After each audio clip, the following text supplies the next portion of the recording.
How's it going? How are you doing? How's it been recently? Good, good. I think the last session we had it was tracer tracer gameplay. So Yeah. happy to say I have my long term goal of diamond. I hit diamond 5 the other day. So Nice, right? mate. Yeah, Congratulations. How's it feel being like in the elite?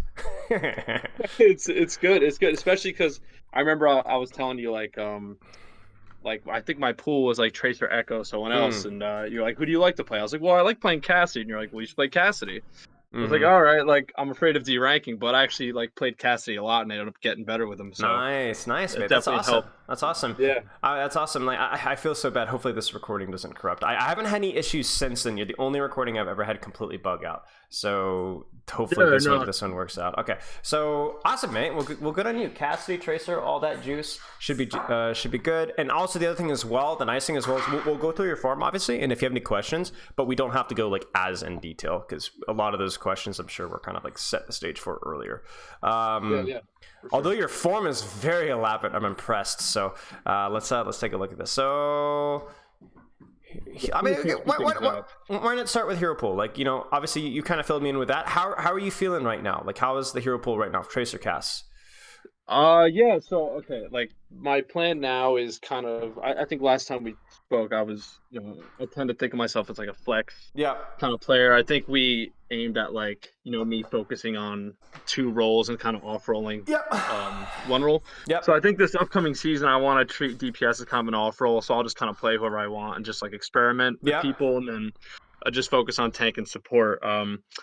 Tank, I'm still kind of trying to figure out my pool. I mean, I think I put like Sigma and Hog there, but I really want to learn ball, Yep. especially with the buffs. I don't know how I feel about the buffs, but Okay. I do like playing ball, and then I don't know, maybe I'll still play Sigma. Okay. Okay. Sounds good. So maybe ball sigma.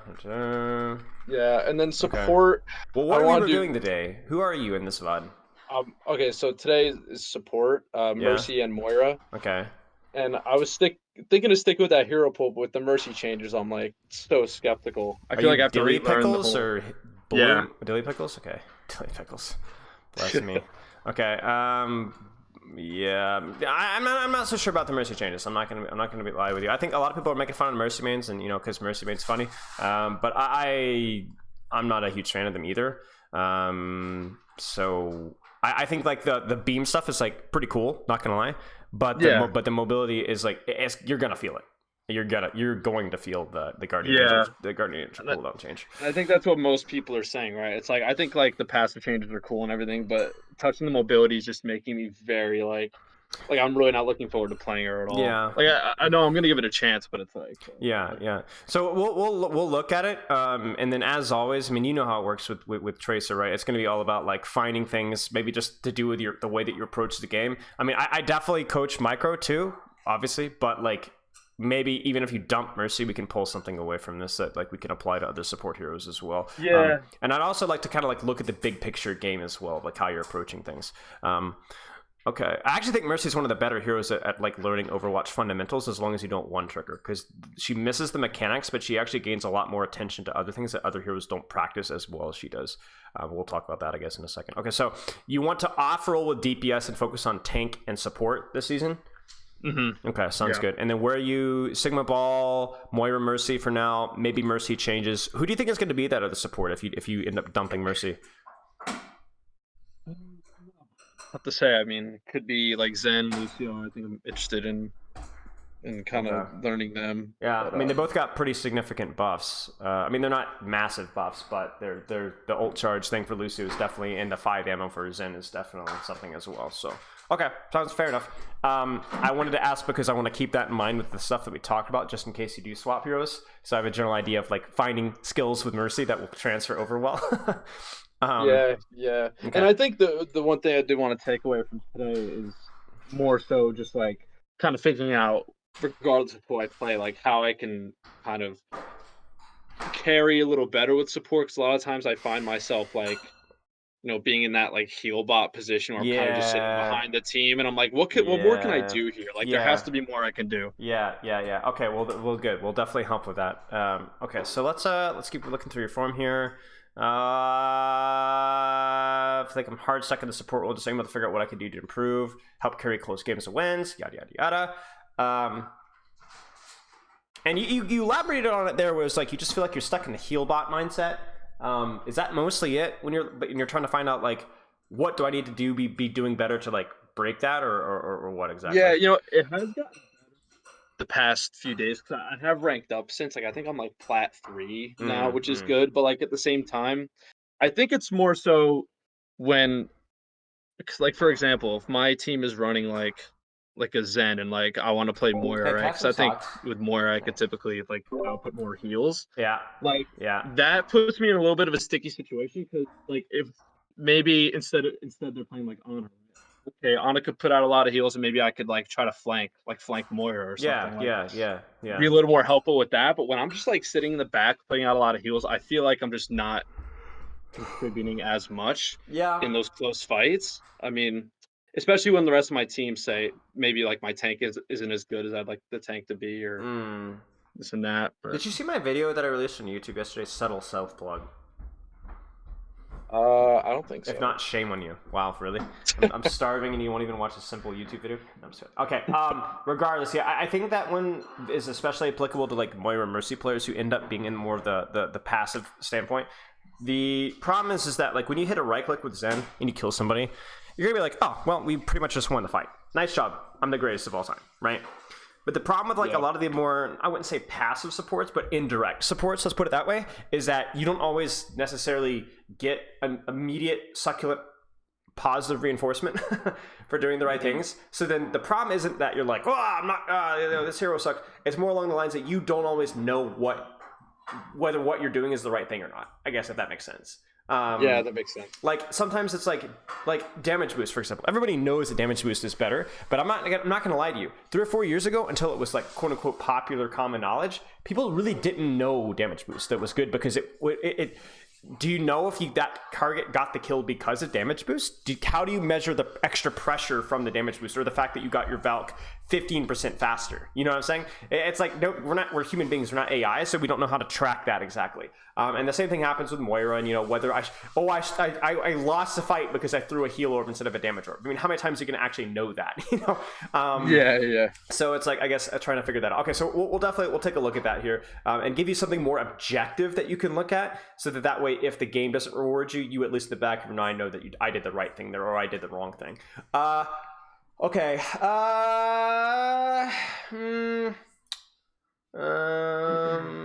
Notes look fine. Just look at the rest of your form here.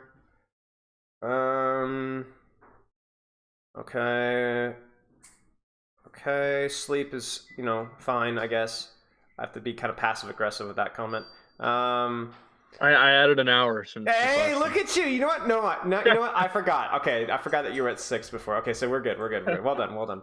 Give you some positive reinforcement with that one. Improvement. Yeah. Wonderful job.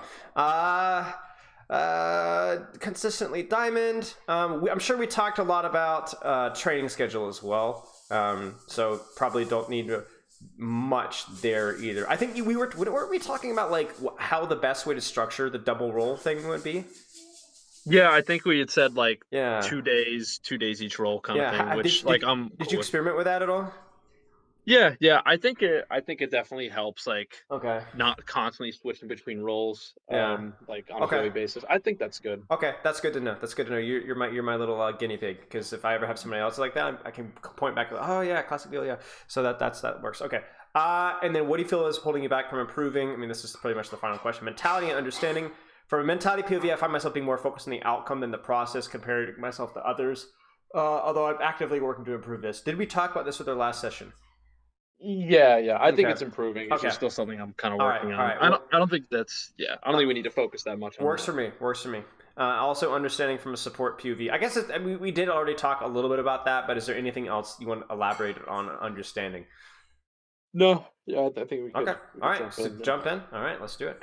That's always a nice thing about repeat sessions, no fluff. Yeah. And what may end up happening is, because this VOD is a little bit short, unless you have another code, what we can do is we can call the session short, and then you can cash in a 15-minute session later on. Just be like, hey, I've got 15 minutes, you around? And we could just jump in a call 15-20 minutes and look over another footage, right? We'll just see how it goes. Okay, let's do this.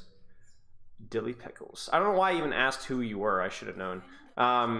I mean, it makes sense that you're naming all this stuff. Okay, so here's the deal with support. Okay, so everything comes back to, now I'm going to get real old school Spylo on you, okay? So everything revolves around map control and controlling space.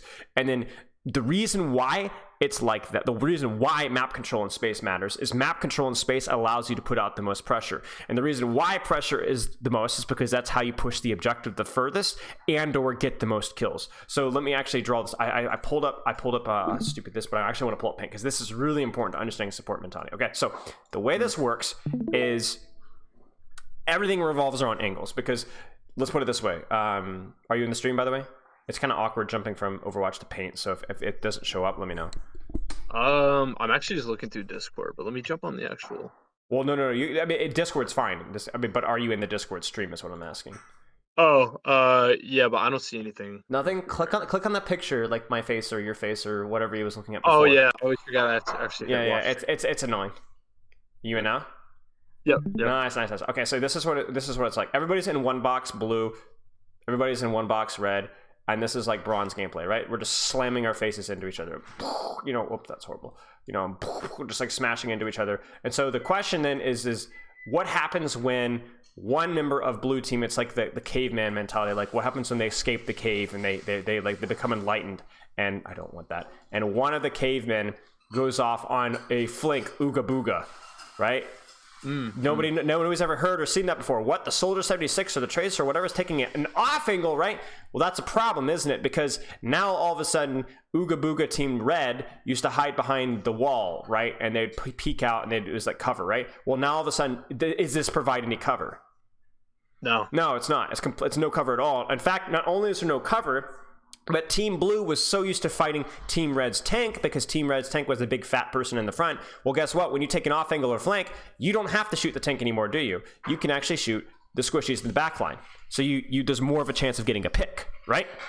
Mm-hmm. And not only even if you don't get a pick, if you shoot the back line, they scatter like ants, shrieking and screaming, and then all of a sudden Team Blue walks forward and they're yelling at him, "Why are you taking a flank? Stay with the team." And then all of a sudden they realize that, oh my gosh, this was super easy. And then thus the enlightenment of Overwatch 2 began.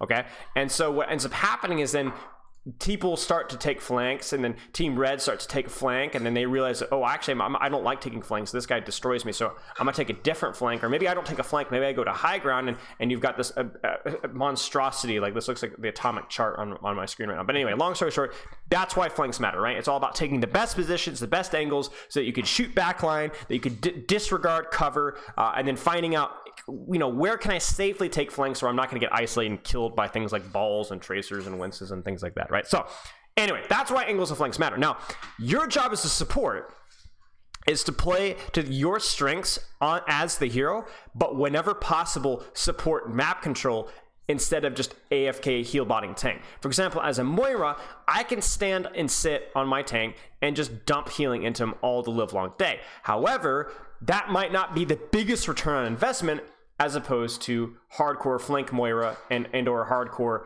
off-angle Moira and winning duels on the flank to help my team win the support. Now, you have to kind of look at the situation and be like, how much does my tank need healing versus how much does my team need support on the flanks and off-angles? And so you have to find out, how do I contribute to that? Same thing goes with Mercy. And with Mercy, it's a little bit easier because generally you're not as good of a tank healer, at least right now in your current state. So you almost always are assisting off angles and flanks with damage boost and healing and so on. Does that make sense? So yeah. Your job is to find out what's the most valuable, most important off-angle and flank, who's playing the most aggressively, maybe either through aggression forward or aggression in terms of sideways, right? Whoever's the furthest, deepest flank, that you could do safely and then pocket that. Now, there's obviously nuance to that. If you pocket a Tracer, they're so deep that you might die for it. No bueno. If you pocket a Reinhardt who's super aggressive, even if it's not on a flank, that's great, but if you die for it, no bueno. Not to mention that your healing on a Reinhardt isn't all that good, okay? So then that's although a successful pocket on a Tracer flank just feels so good. I mean, if you could get it, right? If you can get it, it's great. But that's the thing. So it's like, it's all about, that's where the nuance of the hero comes in, is every hero wants to control off angles and flanks. Every hero wants to contribute to map control because that's what gets you kills. That's what helps you push the payload. But then it's all about, how does my hero do that best, right? And that's the support mindset, is being able to do that while still playing the strengths of your hero, because a Mercy going on a flank and an off angle whipping out the pistol may or may not be the play, but it's certainly not as much of the play as it is with a Moira, right? A Zenyatta wants to control off angles and flanks, but maybe he can't flank himself as much because he's more fragile, but he can Harmony and Discord off angles and flanks, and he can spam off angles and flanks from his safer position. So like you look at your comp right now, and the easy answer is let's damage boost Ashe. However, the reason you damage boost Ashe over Zarya is it's more likely that Ashe is going to be taking more aggressive positions, so that she's going to be doing more damage and therefore benefit more from the pocket. Now we can also look at it and be like, well, a damage boosted Ashe, the heal beam on a 200 HP target matters more than a heal beam on a 450 HP tank. But anyway, okay, does that make sense? Kind of, sort of. Yeah. Okay, so let's see what we do here. So it all comes down to, can you control angles, can you control flanks, and can you assist aggression? Because the most aggressive members of your team, like right now, you're like, well, why am I healing Zarya? Why are you healing Zarya? She's critical, obviously, but why else? Look at her position in relation to your team. Do you see?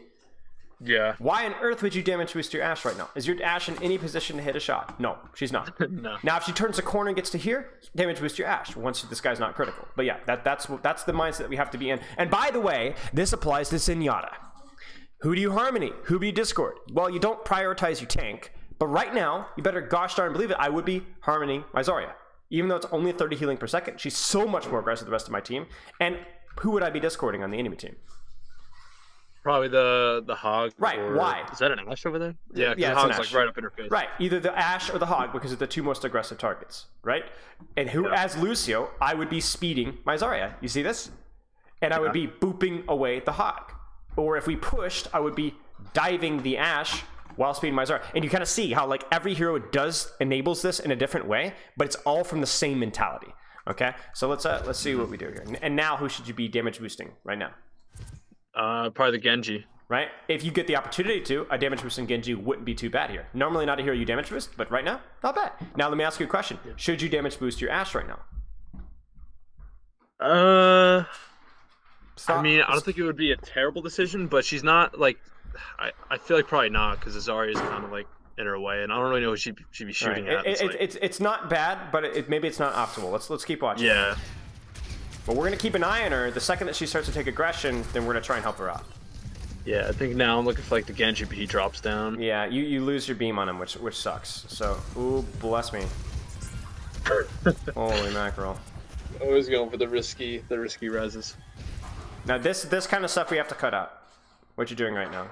Now I know we've been talking a lot about beam, but I think damage boost or whatever on Ashe is fair enough, huh? But this is respectfully really stupid.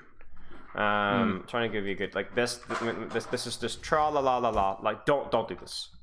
You have to play cover. You have to play cover. The amount of time that you spend out in the open is directly correlated to the amount of stupid deaths that's going to happen. It's like rolling 100 face die and weighting the die to like 15 or 20 negative outcomes every time you roll it. You know what I'm saying? As opposed to if you're better with your positioning, it's a 100 face die that you got to roll every time, but it's like a 5 or 6 negative outcomes. You're not going to get punished for it every time. In fact, you won't get punished for it most of the time, but eventually it's gonna come up red, and you need to cut down those chances as much as you possibly can. This makes sense. Why? Because I'm literally like behind a wall. Right. And also, this makes sense for what other reason that we just so happened to be talking about a few seconds ago. Ashe is now in Right. a position to hit shots. Right, right. Now, let me ask you something. What does Ashe aggression look like versus Genji aggression? And this is why you have to be very, very attentive to the hero on composition. I think Ashe is taking like off angles, being in a position to get picks from the back, whereas Genji would be diving. Right. What is Ashe's effective range? Long? Yeah, Mid to long? long to mid-long, right? So that's when she does the most damage, right? Because she's relaxed, she can hit her shot, she's popping off, right? Compare that to a Genji and so on. So here's what I'm going to do. I'm going to make you second guess something. Now, I didn't say anything at the time because I knew inevitably it was going to come up. But I want you to second guess this decision. Remember when we said we should be damage boosting Genji and not Ashe? Is Genji in his effective range right now? Not really. Is Ashe in her effective range right now? Yes. Kind technically. of closer. Not perfectly, but closer. So, who should we be damage boosting right now? Ash. Ash. Yeah. Isn't that funny? So we have to look at aggression objectively from what the hero wants to do. Now, let me tell you something. If your Ash coach comes up here for crying out loud, she's feeding, but yes, please damage booster pocket her, right? But actually, the damage boost here on Genji would not have been that good because he's not landing many shurikens from here. This is too far away, right? It's too far away. So actually, who is more aggressive here is completely contextual on what the hero does. And a damage boost in Ash here, let's actually look at this POV. She could do work with this. Yeah. You see? You see? She's very angry at you, I promise. All right. Okay. Now let me be honest with you. That's hard to do. This is where Mercy gets complicated, right? But you can see exactly what we talked about. Okay, this is great. Nicely done. Probably drop beam to heal Genji. Very good. Then Ashe is back on the flank.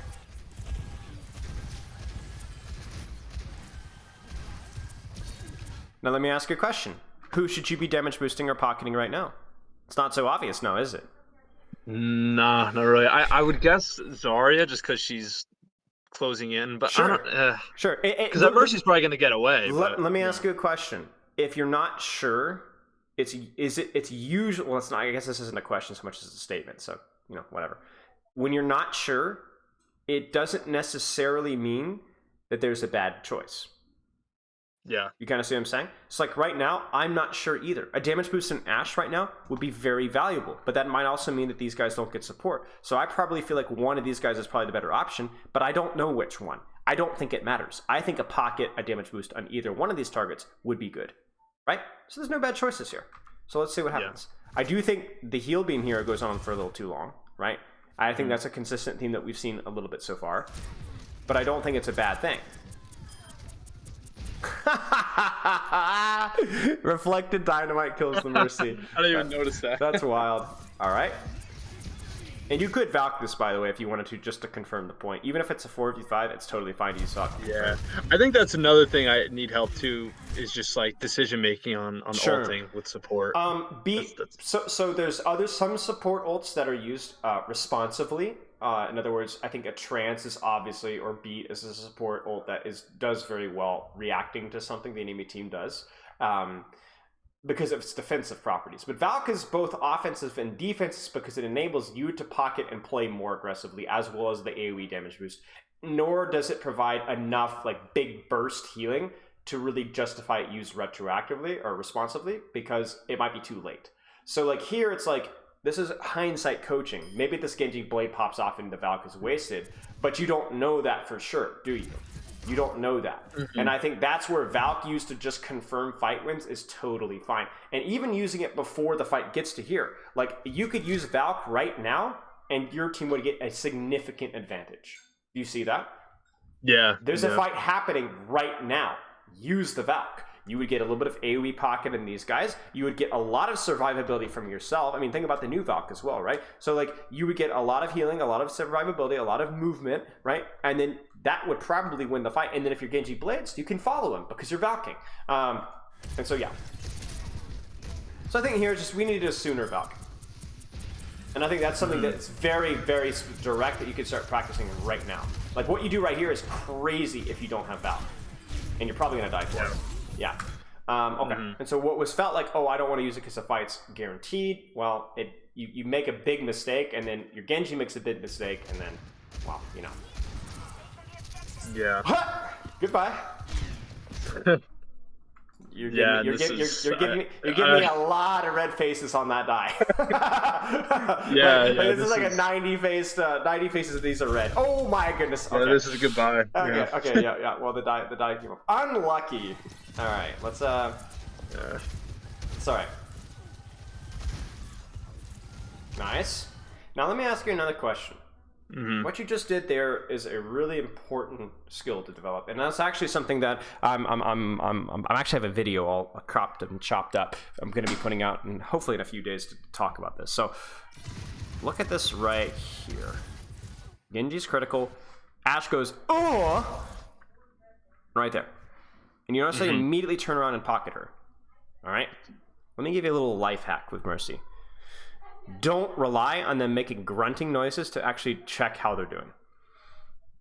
Your job as Mercy is, because you have more of your mechanical ability is just not there.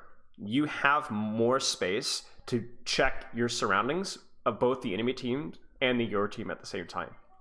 And the reason why that's important is it allows you to understand how to position better, because you know where the enemy threats are and you know where your team is, of course. And the other reason why that's important is because you're always at a moment's notice ready to help who needs the help. Do you see what I'm saying? Whether that's through damage boost or whether that's through heal. Did you see their announcement? I'm not super familiar with the patch notes yet, but they used the word triage. Did you see that in the patch notes yesterday? Okay. Yeah. Do you know what a triage healer is? Is that even how you pronounce it? Let me look at it. Triage. Yeah, no, triage. I mean, it's triage. Okay. I think they were saying something like she's meant to heal like when they're at very low HP, like, exactly. like a savior kind of thing. Exactly. So I'm looking it up right in dictionary right now. Noun, triage, a process for sorting injured people into groups based on their need for or likely benefit for immediate medical treatment.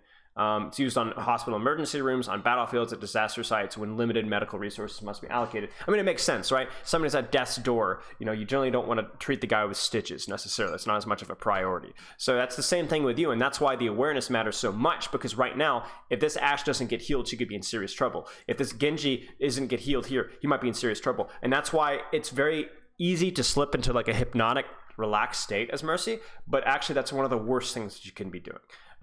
You need to be keeping your head on the swivel right here. So this is good, but don't rely on an audio cue for this to be here. I'm not chastising you. This is a good moment to talk about it.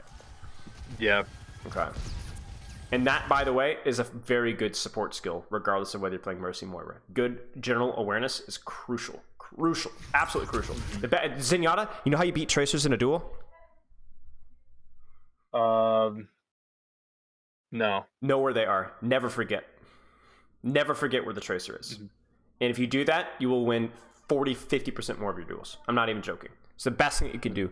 Alarm, rest in peace, was amazing at this. That's why he was one of the greatest flex supports of all time. He was always anticipating things, and he was never surprised. The combo that with decent mechanics, and you're going to be doing really well. So, yeah, I think that's easily the most difficult thing about playing support. Truly is. By the way, nice little jump here. This is great. Look at your screen right now. Look at the enemy team. None of them can see you. This is hard to do. Yeah. Well done. Really well done. Thanks. Nice Valk as well. If you don't Valk here, maybe you don't win. I don't know. No way! Bouncy bear! What are you doing? Okay, true story. I wouldn't even heal here. I mean, I guess it doesn't really matter that much, but I would just be like free ult charge. You know what I'm saying? Just let your back heal it up. I think it's because Bob. I was just like, hopefully scared. Bob isn't anyone out. Yeah. That way, when somebody dies from Bob, you can blame it on me. By the way, I always forget that this doorway just leads to the other side. Like every single time. I mean, technically, you can shoot out of it. Oh wow, I didn't even realize that. you can shoot. This is actually the more valuable one because you can peek out and shoot the high ground from there. I've like never seen anyone do that. Yeah, it's definitely worth doing if you're like a Hanzo, because you can easily get to high ground and take a couple pot shots up here. But yeah, this is a good one. This one is not as valuable because generally this high ground is not occupied and the window's a lot tighter. But even here, I think you can go. I think you can peek up top here as well. Yeah. It was a fun little detour. Not a whole lot else to do here anyway, so yeah. I was trying to make a funny point, but never mind. The Ashe is the most aggressive. I was going to say, Zarya is more aggressive here. She's technically 1 meter in front of the Ashe, but, funny joke. Okay. Yeah, I think in this game in particular, too, I lose sight a lot of what my BAP is doing, because, usually when I play support, I'm like, okay, BAP is on Zarya, I'll try to pay more attention to the other, DPS, but, I kept just, forgetting what he was doing. This has to change here, what we're doing right now. I love what we're doing. We healed our Zarya till she was about half, and you let her go. And with the whole triage healer change to beam, this is going to be even more important for Mercy moving forward. However, you're killing me with this habit where it feels like whenever you beam somebody, the first thing you do is you waste at least half a second yellow beaming them, even if they don't need it. That has to change. I don't care if she's 195 HP and she's not technically full. I don't care. She doesn't need the healing. She just doesn't. Oh, so you just mean just because they're not full, I just immediately jump to. Well, even if they are close to full, I would say 90% HP damage boost. unless they're not doing anything, right? Like, because the problem with healing here is there's probably at least 2 shots, maybe 3 shots that are not going to be damage boosted, and that is worse than them missing 5 HP. And I'm actually pretty sure this target was completely full, and you're still yellow beaming them. And there it is, right? Yeah. And then back to yellow beam. Why? Right?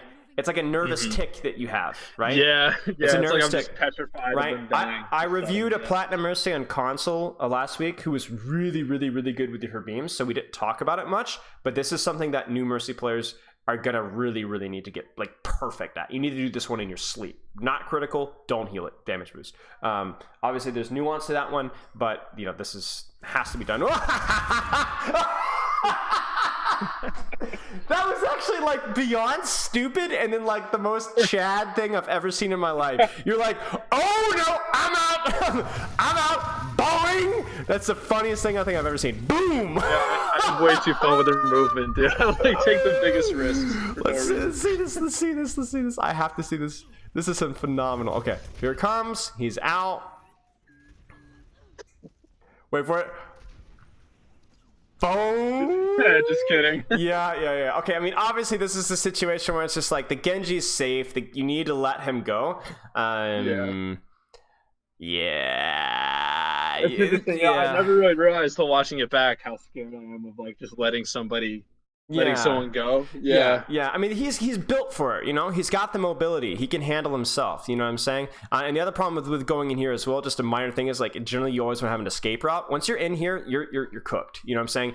It doesn't mean that I would never go in here. Maybe if your Ashe sneaks in here and you've got time, maybe it's worth going. But you got to be really careful. You know, because once you're in here, where's your escape route? Nowhere. You're stuck. Yeah. Nice. Just, you know, general bit of awareness. And like, I'm not expecting you to be perfect with either, because this hero is not easy to just pick up and do your thing, you know. Yeah, kind of felt like I was like scrambling this game a little bit. And you could see it, and you can see it because your beam usage goes down the toilet when you're scrambling. I mean, look at this right now. Healing, full HP, full HP, full HP, full HP, full HP, full HP, Yeah. still full HP. There's a little bit of the heal value. You flick damage boost there, which is kind of funny, and then we're still healing full HP. There's a damage boost. Now we're healing a Bap who's full HP. Now we're healing a Zarya who's not basically full HP. Certainly not worth healing. Yeah. Like here, the damage boost on your BAP is probably most important so that you guys can actually get this guy out of the house. You know what I'm saying? And you're healing him. Still, you're healing him. So I'm picking on this. I'm not going to pick on it anymore, but you've definitely seen enough of it for it to be something that needs to be cleaned up. Right? Definitely needs to be cleaned up. And okay, let's carry this over to another hero. Pick a support hero that you think you might practice. Moira, Zen, Lucio, whatever. Pick one. Anyone. Yeah, Zen. Okay, Zen. How does this skill apply to Zen? What's a part of his mechanics or cooldowns that you could just autopilot and really screw up? Putting harmony on someone who just like doesn't need it. Right, yeah. exactly. Here's another one for you. Just, do you have any rhythm or reason behind charging right click versus holding down left click? What if you have the habit of just charging right click when there's a target literally right in front of you that you should be mouse wanting? What if you have the habit of just charging or not charging a right click when you're moving from point A to point B and you could be, you know, min-maxing that uptime? You see what I'm saying? So there's things like this that you can absolutely maximize. I like your harmony one though. So yeah, this is obviously not optimal. We don't have to hammer on it anymore though. Yeah. Still here though, like it's like heal, but do you see how like your positioning is like desperately? Oh my days, what is that abomination?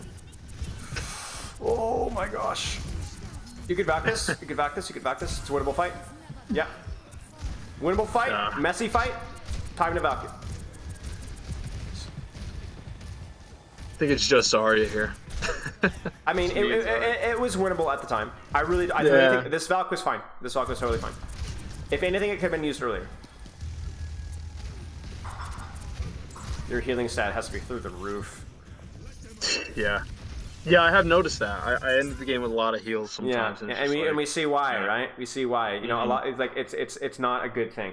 It doesn't mean that having a high heal stat is bad. It just you can see that the stats don't tell everything, right? You can see that you're healing too much, so much so that your positioning is compromising. So your deaths are higher because your healing is higher, and in addition to that, your damage boost is too low. So this is why we got to be objective. Right. Oh, bless. And I mean, remember when we talked about angles? Huh. Now, this fight's over. You guys have won this fight, but that right there is why they matter, right? Do you see how of a difficult situation that was? Where do you position? It's impossible, isn't it? You know? Mm-hmm. So that's why you need to help the people that are doing that to the enemy supports, right? If you can safely, of course. All right. Yeah. Like right now, yes. Why?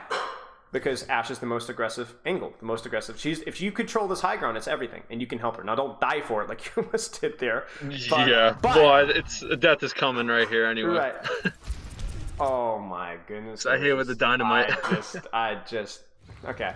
But the spirit of the law. Okay. I'll take that. I'll take it.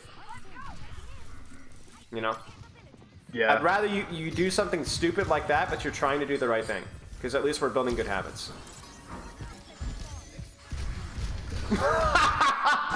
Bastion!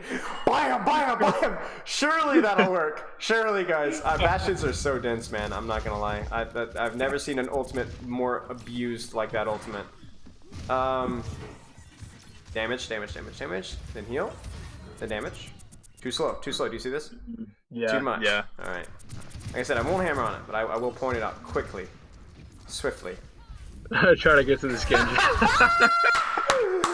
all right, we're having a good time. This is good. It seemed like every time this game, whenever the Genji was low, I'd get to him, he just died, and I was like, come on. Yeah, I mean, you know, this is going to be even more punished with the GA. Yes, exactly. So think about that. Let me ask you. Let's actually go back here. So we're laughing and slapping each other in the back, but let's was there something that you could have done better here besides indirectly helping the Ashe more by pocketing? Let's look at the Genji's POV here.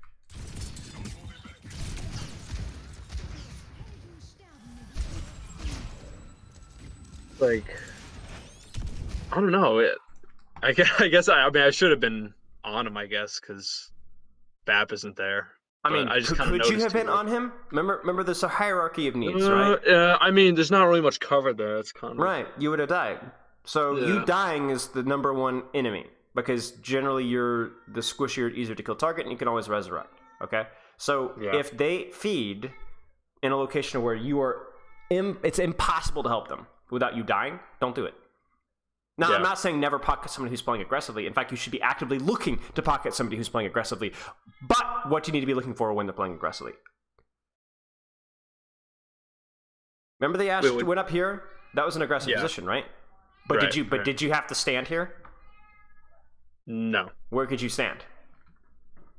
Like around the corner. Right. So it was an aggressive position for Ashe and aggressive position for you, but there was cover. There was some form of defensibility. So that's the key thing, right? Is if you pocket aggression, you need to ask yourself, is there a safe spot for me to kind of bunker down in? You know what I'm saying? And that's going to be, predictably, even more important after today. Because you're not going to be able to go in, survive for 1.5 seconds, whatever, and then disengage immediately afterwards. You're going to have to sit. And so you better darn well have made a good decision about where you went. Yeah. Because even with new GA, you're still can't GA here. This res fails, you're still stuck. Now you can GA, right? Yeah. You don't have that GA to cover your sins anymore, for better or worse. Okay. Okay? Like right here. This is risky. But I probably feel this is necessary, right? And because I also know as soon as you get here, this is now safe. Do you see that? Mm-hmm. But don't forget where she is. Don't forget where she is. There's the heal problem. You see this? This guy doesn't need healing that bad. Trust. Damage boost on the Ashe was infinitely more important to be able to put pressure on this hog so that he could not shoot the Genji. Do you see that? And the indirect support right there. That's why damage boost matters. It's not just about the kills, it's about the damage that you can prevent to your team by damage boosting properly. Yeah, and now you can see I'm just like, I keep looking at the Genji. I'm like, I want to get to you. Yeah. But let me ask you a question. Man, I think it's totally fine to heal him, but like, who's playing more aggressively right now? Do you remember that question? The Ashe, yeah. It's not because Genji's in cover now. Right, the Genji's in cover, and the Ashe is playing at her effective range. I don't necessarily think the answer is super clear. I wouldn't be mad if you flew to the Genji, is what I'm saying. However, it's not super clear. Now, I will say this. Actually, I'll say this. Even be careful, right? This is what, like, do you know that this Ashe is here? No, I had no idea. All right. Valk. Easy win. Whoop, whoop, whoop, whoop, whoop, whoop, whoop. Like, I wouldn't even go for the res there. Just wait a second, you know? Deal with the Ashe. Whip out the pistol, you know what I'm saying? Legit. Yeah. Yeah, there you go. Like, and then res, you know? Yeah. Dynamites. They're just magnetic, man. Just magnetic. That's like, Ashe is like, I got ult charge and spawn. Let's go. This Ashe is crazy, but you dropped your pocket. Shame on you. Yeah, I know. And that actually ends up losing this fight. Yep, 100%. Now, she's an idiot. She's an idiot. But there's no risk pocketing this because you could do it behind a wall, right? No risk. No risk. Yeah, now it's just like total scramble. Just trying to stay alive. Yeah. Okay. Do you have any questions so far? Not really. I mean, I'm pretty happy. I just kind of, you helped me notice this habit because it's like, I didn't notice how bad it was till watching this. Where There's a lot of habits to work on. Like we've talked about a lot. We talked about the heal damage boost beam. We talked about your corner positioning. We talked about being lazy with who to pocket based off of the range. And I say lazy, it's not like actual lazy. It's just like relative to the game. You know what I'm saying? We talked about your Valk usage. I mean, everything on your Mercy needs to get better. So the good news with that is that means there's a lot of things to practice, a lot of things that'll keep it fresh. The bad news is it's going to take a little bit of time to master it. Now, the other bad news is that it might just be entirely worthless if you hate Mercy after this patch. But the good news is that we've talked about how it translates to a lot of other aspects as well. The general awareness, the prioritization of pocket. Who do I help based off of how aggressive they are? The awareness of the enemy threats, the cover usage, even like the mechanics of the heal beam and damage beam. Don't just autopilot on your cooldowns, right? Even on a hero like Mercy, even on a hero like Moira. Like one of the worst things that you could do right now as Moira is spam damage orbs. Now, I know that's a hot take, especially because I was the guy back in 2018 telling people to spam damage orbs for ult charge, but the game has changed, right? The game has changed. The cooldown is longer. The ability to farm your coal fast is worse. So when you spam an orb, or use an orb, let's put it that way, what are you thinking when you're using that orb? Well, which orb? Just like any orb? Any orb. I mean, that's the key thing, right? Yeah. What are you thinking? I mean, I usually try to use heal orbs when. But see, that's the problem right there. That's the problem right there. Don't try to use heal or damage orb. Look at the situation, decide objectively which one's going to be more helpful. Damage orbs between fights are excellent for farming ult charge. Damage orbs in 1v1s or flanking or clearing out a DPS are excellent. They provide a lot of value, a lot of pressure, right? You need them. Heal orbs for healing your tank or healing yourself are excellent. So don't try and do anything. Look at the situation and decide objectively. The reason why I'm talking about spamming damage orbs being bad is because that implies spam, which we don't want. Spamming heal orbs is also bad because, again, that's spamming. That's not thinking, right? It's the same thing as a heal and the damage boost. People say damage boost more is Mercy. They're probably right, but don't just damage boost for the sake of damage boosting, right? Yeah. So what we're going to do is every single time you use an orb, we're going to stop. We're going to ask, was that the right orb? Or should you have waited 1 second, 2 seconds, 3 seconds? Now, it's not a very long cooldown, so you should be using them fairly frequently, but we'll ask ourselves that question. And the same thing goes with your fade. If you have bad positioning and you get your fade forced, that sucks, right? Yeah. Because you might need it to defend yourself, or you might need it to go aggressively. Okay? Like you look at your composition right now, and I'm going to ask you a question. Do you think that heal botting on your Zarya is going to provide a lot of value? Not necessarily. No, not necessarily. Look at their DPS. Look at their supports. Can you duel those guys if you get the opportunity? Yeah. 100%. 100% can. 100% can. So guess what? How do you want to use your fade then? I mean, I guess to attack, right? You could, or just to win the 1v1. Take an aggressive position. You walk onto the Ana. She uses her sleep dart. You fade, and then you have your damage orb and you win, right? But if you have your fade forced because you're standing out in the open like a jackass, then you're not going to be able to win the 1v1. It's not about using your fade or orb aggressively or defensively. It's about, are we using them to get any value at all? And that's, we don't want bad fundamentals forcing our cooldown, so then we're not able to provide as much pressure as we can. And then again, I would say like the same thing as Mercy, the awareness of what's going on around you, who in my team needs help, what members of their DPS are taking aggressive angles so I can help defend my team against them, or I can kill them myself. Okay, does that make sense? Yeah. And then Cole is just use it to win a fight. It's the same thing as Valk. There's no perfect time to use Cole. If a fight's going on, mid-fight, early fight, whatever, late fight, use it. Just use it. Outside of focusing squishies, friendly and enemy squishies, there's not a whole lot else to add there. So, like right now, why are you not throwing a damage orb at spawn? This is a rhetorical question. Think about it for a second. Why are you not throwing a damage orb at spawn? Just busy waving to the back. I love the honesty. Okay. What's the problem with throwing a damage orb at spawn? I mean, you might need an orb in case something happens. Right. Are you gonna need it in the first 8 seconds? Maybe not. No, almost never. 1 in a trillion chances. Okay, so then that's a weak excuse, at least right now. Okay, so then why would you not throw damage orb at spawn? Is it free ult charge? Yeah. No, it's not. No. Think about it. What's gonna happen when you throw a damage orb at spawn? Nothing. Okay, you're gonna farm ult charge. Well, no one's gonna die, but you're gonna get ult charge, right? Of course.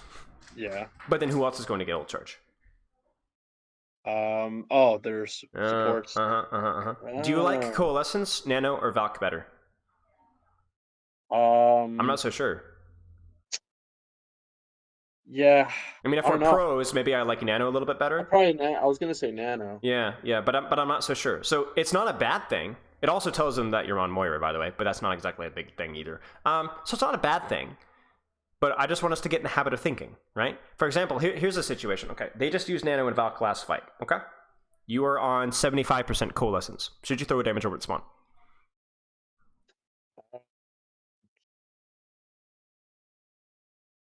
Yes. Why?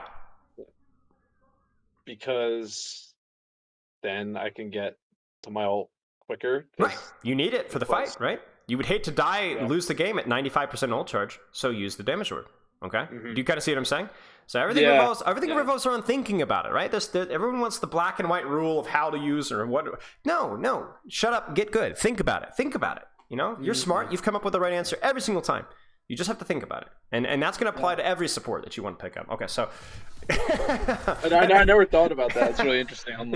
Yeah. Okay, so let's see what happens here. So I'm thinking generally playstyle. When I roll out a spawn and I see the composition that we're on right now, and as soon as I see the composition that they're on, for crying out loud, I'm going to be playing a little bit selfishly. I'm going to help my Zarya when I can, but I know that if I only heal bot Zarya, their snipers are just going to overwhelm us. I don't provide enough value just heal botting. So I'm going to try and make sure that if that Hanzo or Ashe or Ana take aggressive positions, or even the Mercy, I'm going to punish them for that. Because guess what? Your hero is very, very good at that. You see what I'm saying? Your hero, like, compare that. Could a Zenyatta do that? Could Zenyatta actively go chase down a Hanzo and bully them out? I mean, maybe, but he'd have to be a little bit careful, right? Could a Mercy do that? No. Lucio? Yeah, a little bit. Still a little bit hard. Like, every support has different strengths and weaknesses. One of Moira's is that she's just really good at surviving and winning 1v1s. Yeah. So leverage that. It's not just the healing output. Yeah, no. Kind of like right here. What does this damage orb do? Let me ask you. Is it a bad damage orb? No, because it's probably going to bounce back and hit a couple squishies and put some pressure on the squishies, but it's right? like, I don't know why I'm using it. But that's the problem. Yeah. If that was your conscious thought, is I'm going to damage orb to pressure that Hanzo and Ana so that they're scared to walk forward, so my Zarya is safer, then yes, yeah. I get it. I wouldn't even disagree with it, actually. But but you're not doing that. You're just using it. I think the only time the only times I really consciously think about using damage orbs usually is when, like, if I can see a widow or I could see an Ashe posted up, I try to like poke them out. But like in cases like this, I'm kind of just throwing it to throw it. Now let me ask you a question. Why do you fade here? Let's ask the real questions here.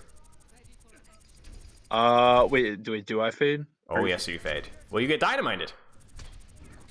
Oh, so you fade dynamite, right? So then let's keep asking the why, right? Why do you get dynamited?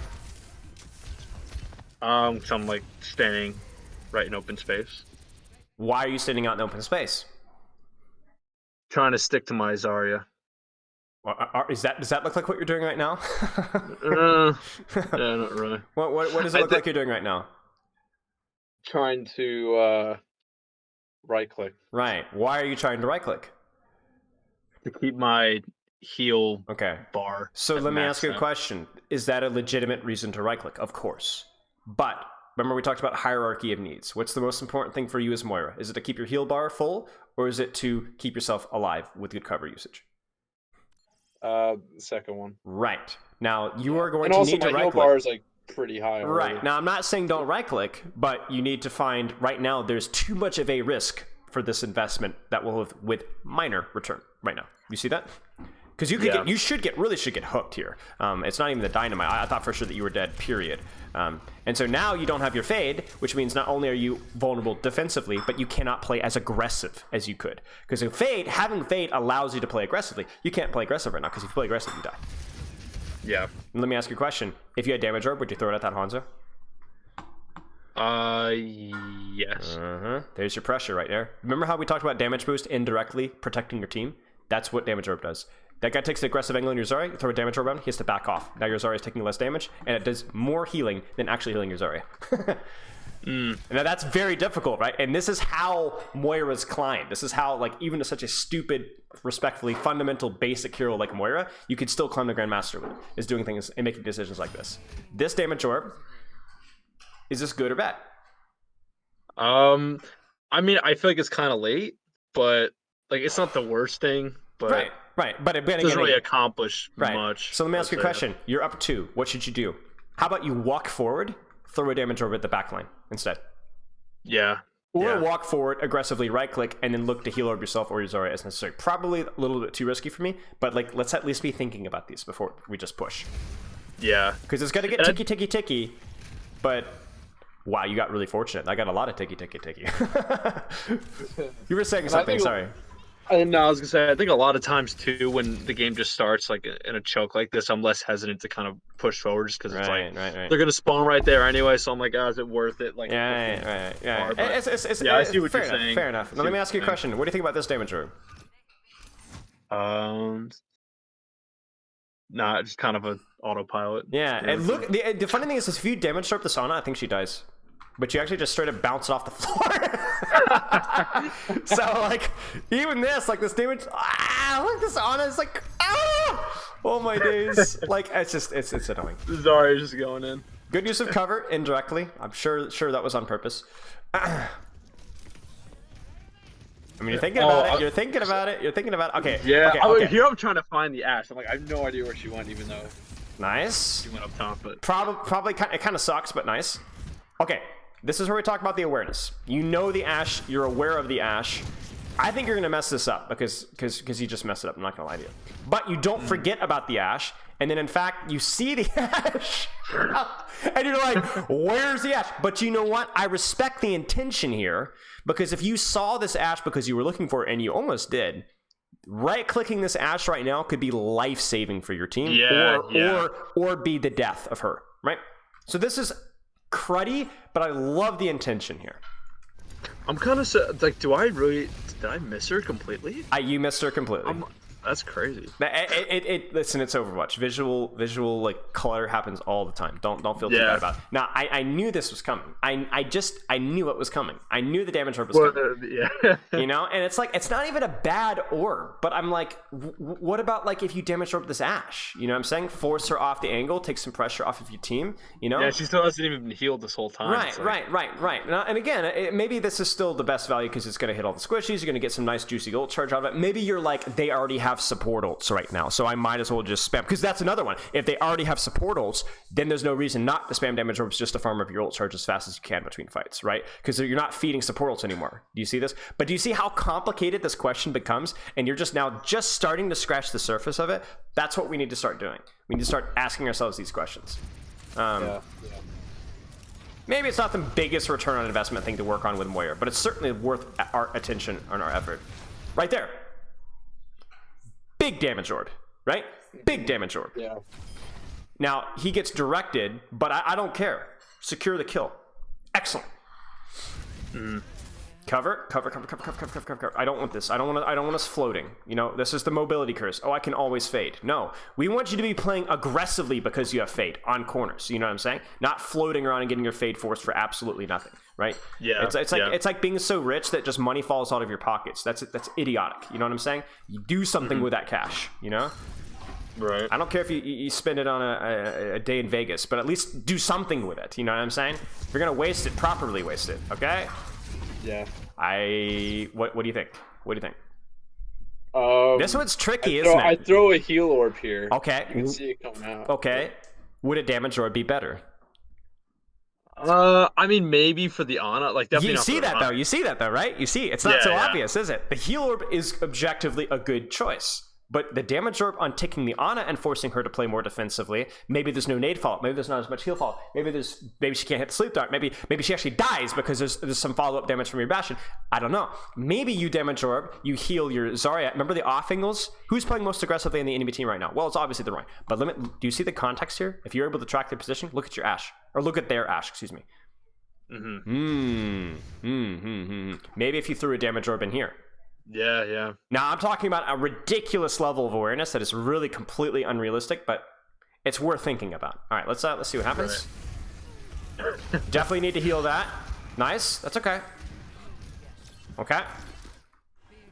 Yeah, but yeah, now that Ashe So takes lazy. out the So lazy. Look at this. Oh my days. Just walk over here and damage ward this. Look at this. Look at this. Go out there. Like, look right now. Don't you wish you had damage orb right now? You could legitimately try and 2v1 these guys. I'm not even joking. You have fade. You have damage orb. Go 2v1 them.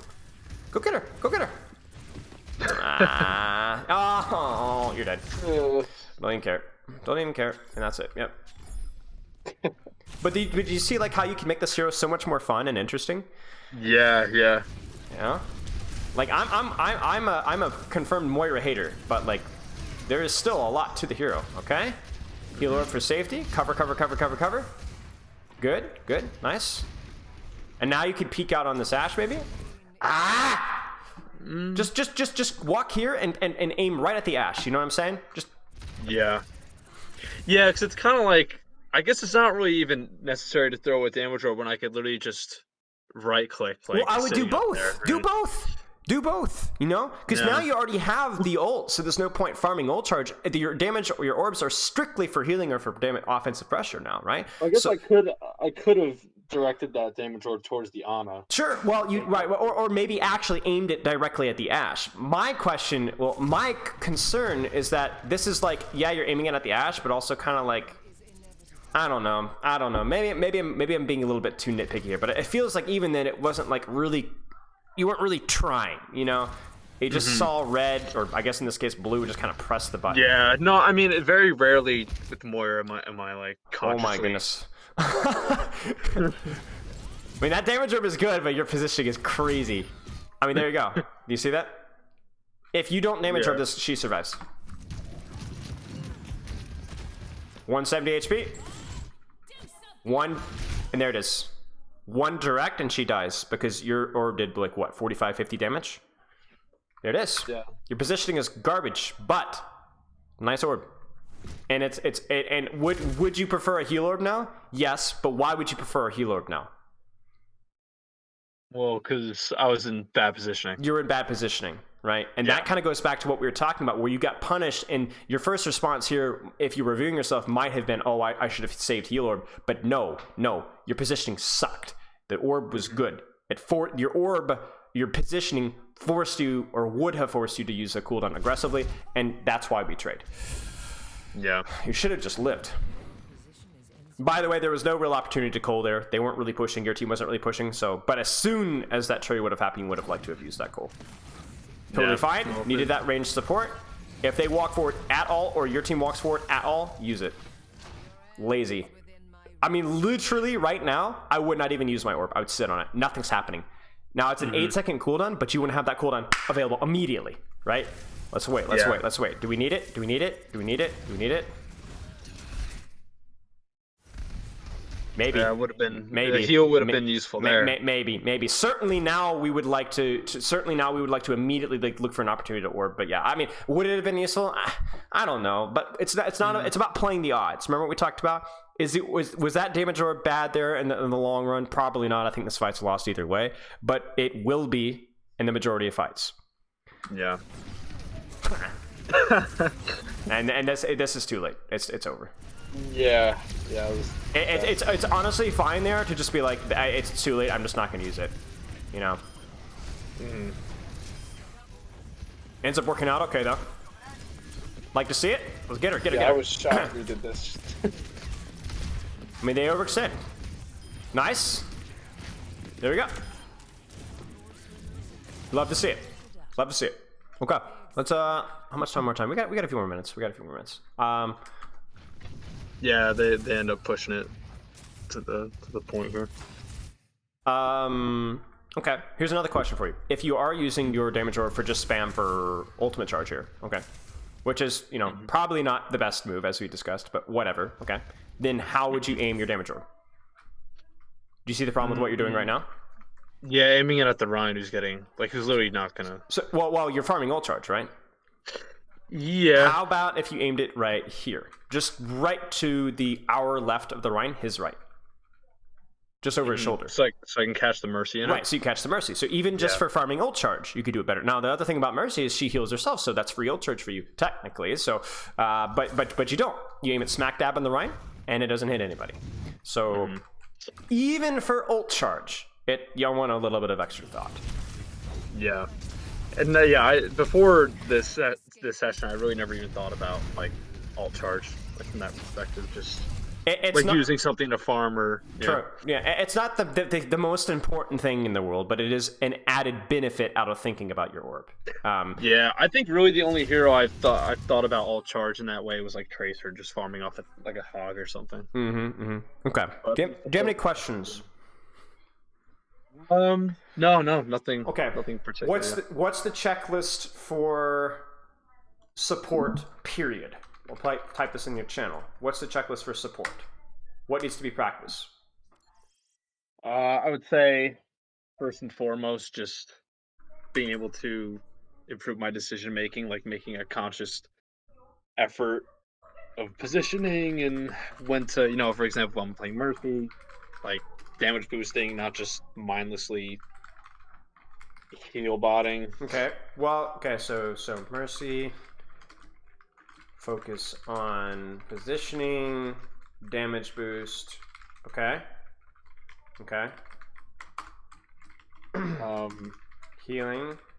I think with support in general, just awareness of teammates and enemy teammates. Yeah. I think that was huge. Like I remember playing this game and I was literally just like, I have no idea where my team is or what's going on. And then Moira. Yeah, Moira. When to use orbs. Positioning for sure. Not being like out in the open. No reason. Those are the main ones. I think Cole maybe as well, just as like an added thing. Yeah. The nice thing, as I said, is both it and Valk have the same rule set essentially with using. They're great mid fight, open fight, whatever. Just get space to do stuff. Ults. Awareness of enemy and teammates. How does this look?